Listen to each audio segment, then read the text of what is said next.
Alright, so we're doing some upgrades on the goat pen.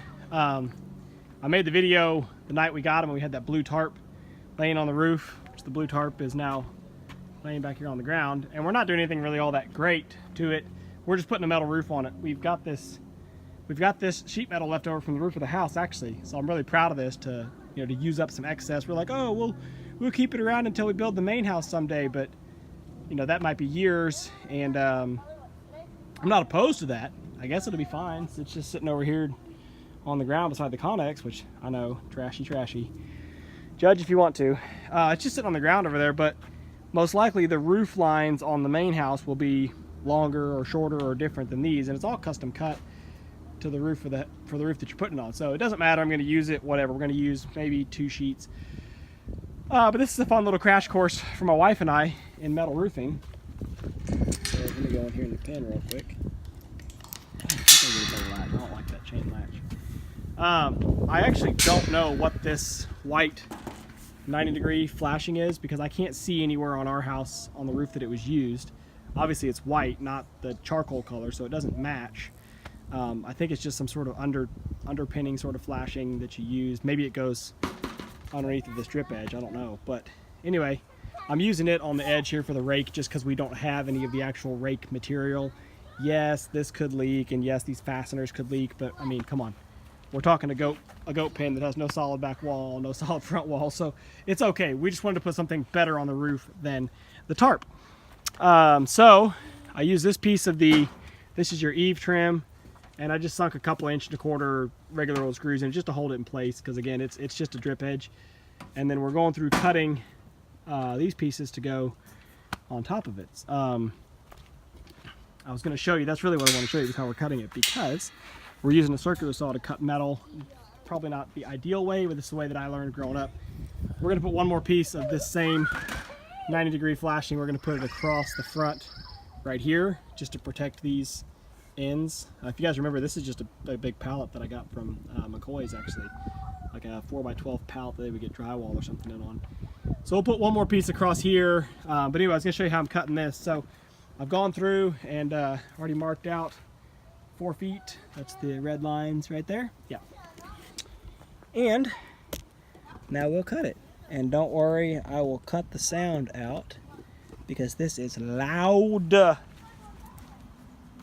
Leather gloves, of course. I always wear leather gloves working sheet metal. I don't care what kind of sheet metal. It's one thing I don't play around with. So yeah, if you look, I guess you guys can maybe see this, but all I've done here is put my blade in backwards. So you see the blade spins clockwise, I guess, from y'all's perspective. So the teeth aren't ripping like they would on a piece of wood. They're more kind of scratching at the metal. Here we go.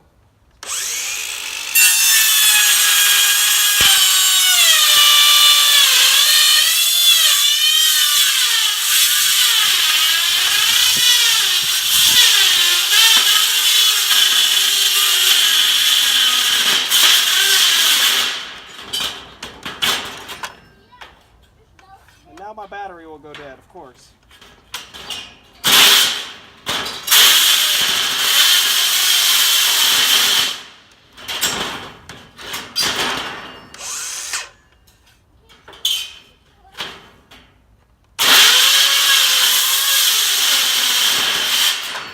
Crapola! Okay, well, you guys get the point, but my battery's dead. Right when I need it most, battery's dead. And I don't have, I have a corded circular saw, but I'll have to move the whole cut station up by the house. That's a pain in the butt too. There's just no good way to do it when you're down here away from your amenities, but whatever. It works when your battery doesn't go dead. Graphic material. Guess what? That was not from the sheet metal. It was from putting the screws in the roof, and I was holding the screw, and the chuck on the drill slipped. The screw fell over, and the chuck of the drill stabbed me in the finger. It stabbed me and it ripped off a chunk of skin. So it's actually not bleeding as bad as it looks anymore. I was gonna just kind of keep marching through, but I'm getting blood all over stuff, so I'll go to the house and clean it up, put a Band-Aid on it, just so I don't get blood all over the metal and the tools. Ouch. All right, well, there's our finished product. It's not quite perfect because technically there's supposed to be a piece of flashing that goes here and goes up and over this first drip edge, and then it goes right here to conceal this first row of fasteners. But whatever, I'll take it. So we've got this row right here that's exposed, and then and then over here on the edge we've got this row is exposed right here. But again, we're talking about a goat house that has no back wall and no front, so I'm not too worried about it. But hey, you know what, for a first-time crash course with no real research on how to put on a metal roof, I think I did pretty good. I like it.